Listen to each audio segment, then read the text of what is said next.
Bonjour à toutes et bienvenue dans cette nouvelle chronique de Livres à part dans laquelle je vais vous présenter aujourd'hui un livre de Pierre Dufoyer sur le mariage. Il s'intitule tout simplement Le mariage, le livre de la jeune fille et donc a été publié aux éditions Saint-Rémy. Alors l'ouvrage en soi, j'allais vous donner la date de cette seconde édition, mais en fait ça n'a pas grande importance. Ce qui compte c'est la date de première parution, on va dire, de cet ouvrage qui est donc de 1946. Alors je vous avais déjà présenté, il y a quelques chroniques de cela, un autre ouvrage de Pierre Dufoyer de 1953, donc quelques années plus tard, qui s'intitule Pour toi, fiancée et jeune épouse. C'est un petit peu du même style au niveau du format, il est peut-être juste un tout petit peu moins épais. Mais voilà, pour que vous ayez une idée, je ne vais pas répéter la même chose, donc n'hésitez pas à vous référer à cette autre chronique dont je vous mettrai le lien d'ailleurs en barre d'informations juste en dessous de cette vidéo pour que vous puissiez la retrouver également. Il y a toute une série de livres en fait de Pierre Dufoyer qui existent. Ils sont peut-être listés à la fin. Oui, voilà, le mariage, donc le livre de la jeune fille, et il y a la même chose pour le livre du jeune homme, la vie conjugale au fil des jours, l'intimité conjugale, le livre de l'épouse, et l'intimité conjugale, le livre du mari. Que sont-ils? La psychologie des jeunes gens expliquée aux jeunes filles. Que sont-elles? La psychologie des jeunes filles expliquée aux jeunes gens. Je ne vais pas vous faire toute la deuxième page, mais donc il y a voilà toute une liste, presque une vingtaine d'ouvrages de Pierre Dufoyer qui sont édités aux éditions Saint-Rémy. Connaissant les éditions Saint-Rémy, je ne fais aucun doute que les autres ouvrages sont bien aussi, donc n'hésitez pas à vous les procurer. Donc de toute cette série, j'en aurais donc lu 2. Pour toi, fiancée et jeune épouse, et Le mariage, le livre de la jeune fille. Ce sont des petits livres qui ne coûtent pas très cher. Celui-ci que je vous présente aujourd'hui coûte 9 €.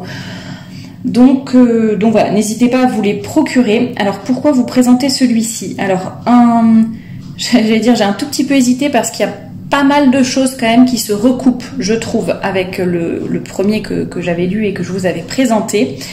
Mais je pense que c'est important de revenir sur certaines choses et de vous présenter cet ouvrage-là, qui est quand même un peu différent sur certains points et qui n'aborde pas les choses de la même façon. On va dire le premier est peut-être un peu plus général sur le mariage dans le sens, pas forcément le sacrement, mais le mariage en lui-même. Alors que là, celui-ci, c'est vraiment plus concrètement comment se préparer, comment trouver un mari, quoi rechercher comme qualité chez un jeune homme. On parle un petit peu des fiançailles aussi à la fin et de la maternité. Mais là, c'est vraiment beaucoup plus concret, j'allais dire, comment concrètement se préparer. Voilà, je suis une jeune fille, j'espère me marier un jour. Qu'est-ce que je peux attendre du mariage? Comment m'y préparer? Quelles sont peut-être les choses sur lesquelles je vais devoir travailler, ce à quoi je dois faire attention, les pièges dans lesquels il ne faut pas que je tombe, au contraire les choses auxquelles il faut que je sois attentive, etc., etc. Donc je l'ai trouvé intéressant de ce point de vue-là. Alors je vous en avais déjà parlé dans la précédente chronique. Voilà, l'ouvrage date de 1946. Je trouve que ça n'enlève rien à l'actualité de ce qui est dit. Voilà, il y a peut-être des choses qui peuvent être adaptées, mais globalement, les propos sont toujours d'actualité. Évidemment, j'allais dire, ça dépend un petit peu du milieu dont vous venez, de l'éducation que vous avez eue. Donc, je mets quand même une petite mise en garde, entre guillemets, pour plusieurs raisons. Déjà, il y a certaines personnes, peut-être, selon ce qu'elles ont reçu, justement, qui vont se dire, non mais en fait, ce livre, ce ne sont que des évidences. Je n'apprends rien, voilà. Contrairement par exemple au livre que je vous avais présenté, le sacrement du mariage Le vin de Cana, vivre du sacrement de mariage de l'abbé Grune, de mémoire, qui lui, voilà, ça approfondit le sacrement de mariage d'une façon qui est rarement vue dans les livres, et voilà, on apprend forcément quelque chose. Là, voilà, si vous avez déjà un certain âge, si vous avez déjà lu des ouvrages sur le mariage, bon, peut-être que vous n'apprendrez rien. Donc ne vous dites pas c'est le livre dingue à avoir où on apprend quelque chose à toutes les pages.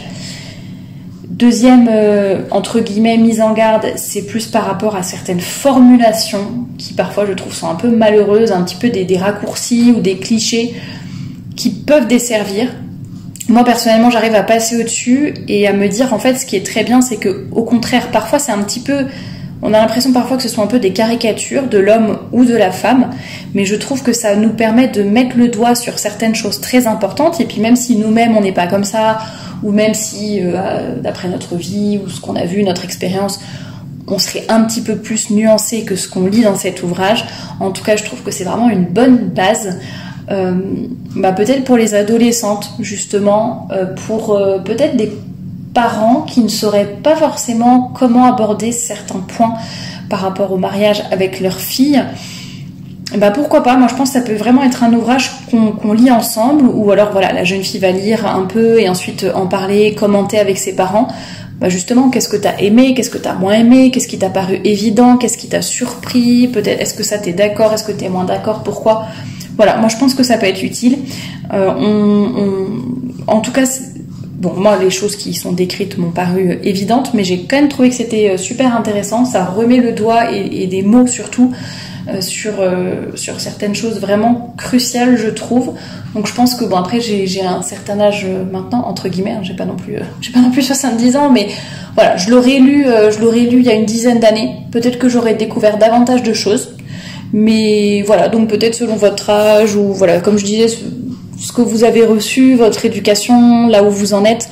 Je sais qu'il y a beaucoup de personnes, par exemple, qui se convertissent un petit peu tard, ou qui ont peut-être eu une vie assez dissolue, ou qui n'ont pas intégré, ou qui n'ont pas eu le temps ou la chance d'intégrer certains principes dans la façon dont ils se sont construits. Et en fait, ils ont besoin, au contraire, de revoir ces bases. Voilà, le mariage d'un point de vue... Bon, j'allais dire d'un point de vue chrétien, mais en fait, finalement, bon, oui, évidemment, c'est d'un point de vue chrétien, mais là, c'est plus d'un point de vue psychologique, finalement. Je vais vous lire la 4e de couverture. Alors, bon, pas entièrement, mais je vais vous lire des extraits de la 4e de couverture parce qu'elle est assez longue, mais ça vous donnera une idée du contenu. Ce livre s'adresse aux jeunes filles qui songent au mariage. Son ambition est de leur en faire mieux comprendre la nature et les fins, les difficultés et les joies, les grandeurs et les devoirs. Il explique la manière de s'y préparer, comment choisir son partenaire et la conduite à tenir durant les fiançailles.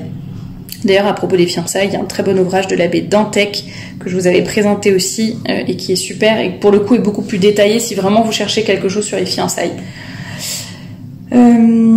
La conduite à tenir durant les fiançailles, donc puissent ces pages favoriser la fondation de nombreux foyers chrétiens unis, aimants et heureux.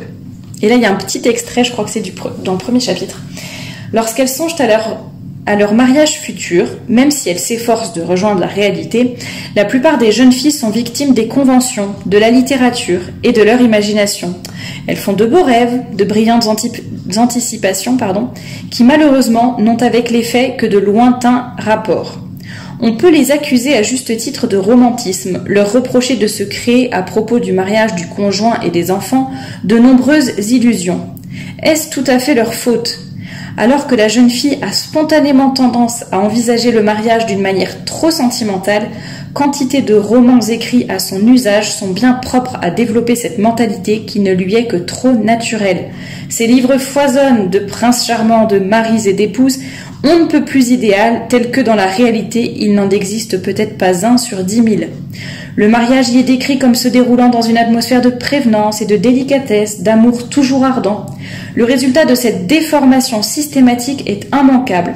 Nombre de jeunes filles, l'esprit faussé par ces lectures, éprouvent au contact du vrai mariage une singulière désillusion, s'y adaptent incomplètement et gardent longtemps au cœur une déception et une souffrance. La réalité, trop dissemblable du rêve d'antan, leur laisse la nostalgie d'un Éden imaginaire dont jadis leur esprit s'était enchanté. Voilà qui vous donnera un petit peu le ton de ce livre. Et je pense que ça explique aussi pourquoi c'est un petit peu brut de décoffrage. Je vous disais, parfois c'est un petit peu caricatural, c'est un petit peu noir, blanc, les hommes sont comme ci, les femmes sont comme ça, tac, tac, tac, tel problème, telle solution, faut faire ci, faut faire ça. En fait, je pense qu'il faut plus le prendre, il faut pas le prendre au pied de la lettre, dans le sens de se dire, tiens, je vais avoir un livre de recettes, quelque chose d'assez précis, de très fin, de très poussé sur la nature humaine, sur, la psychologie féminine, la psychologie masculine, le mariage, etc. Je pense qu'il faut vraiment plus le prendre comme une base de réflexion, et ensuite se dire, à chaque fois que je vais lire un chapitre, je vais me dire, tiens, c'est vrai, il faut que je sois attentive à ce point-là. Je vais y réfléchir, je vais réfléchir par moi-même, peut-être que je vais me renseigner avec d'autres supports, Mais en tout cas, là, ça donne un petit peu les bases et les sujets auxquels il faut réfléchir et ce à quoi il faut faire attention. Effectivement, il y a tout un chapitre, je crois, qui s'appelle Le Prince Charmant, sauf si je me trompe. Plus beau qu'un rêve, oui, c'est ça. Ça parle un petit peu de, justement, cette histoire de Prince Charmant. Est-ce que la table des matières est assez...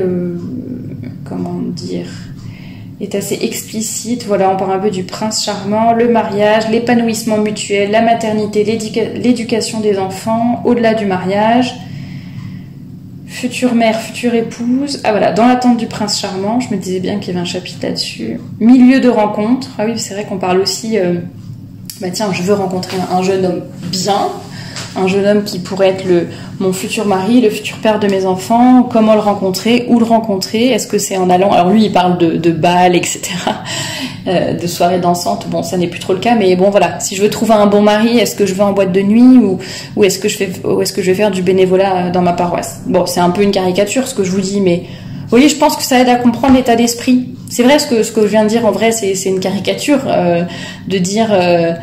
de donner deux extrêmes comme ça, mais en même temps je trouve que ça fait un petit peu comprendre, voilà, qu'est-ce que tu veux dans la vie, est-ce que tu mets tout en œuvre pour l'avoir et est-ce que tu fais en sorte de rencontrer, de te mettre dans des situations où tu pourrais rencontrer un homme bien.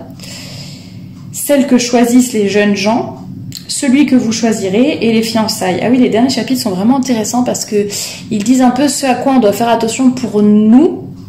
Un truc assez basique par exemple, mais il parle de la santé de la femme, le fait il faut prendre soin en fait de sa santé pour être une bonne épouse et une bonne mère plus tard. Ce sont des choses qui sont importantes.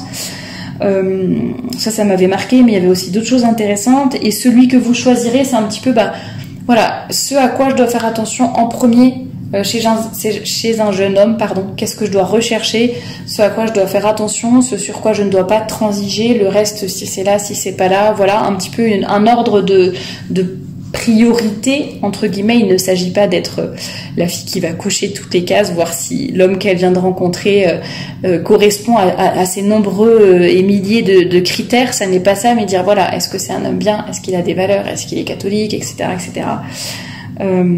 Est-ce qu'il est travailleur par exemple, est-ce qu'il est responsable. Donc voilà, franchement c'est vrai que sur certaines choses ce livre se recoupe avec le premier que je vous avais présenté. Ceci dit, moi je trouve qu'en fait je pense que toute la série est assez intéressante et vaut le coup d'être lue.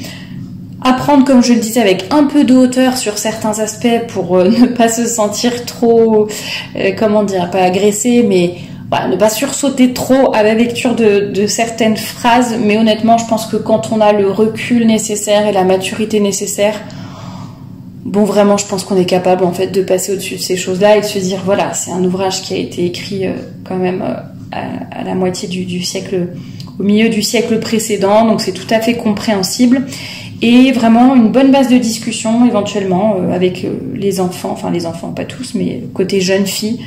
Voilà, ça peut être intéressant, je trouve, pour aborder certains sujets de façon plus facile, peut-être, et pouvoir un peu ouvrir la discussion sur toutes ces choses-là. Voilà, d'ailleurs, il est précisé dans le comment dire, la préface de la deuxième édition que j'ai entre les mains, que justement, beaucoup de jeunes filles ont dit que la lecture de ce livre avait été pour elles l'occasion de réflexions utiles et le point de départ d'efforts décidés pour acquérir une maîtrise plus grande de leur sensibilité. Oui, justement, parce qu'il parle de la sensibilité. C'est un sujet d'ailleurs que j'avais abordé dans 2 articles au moins sur le blog.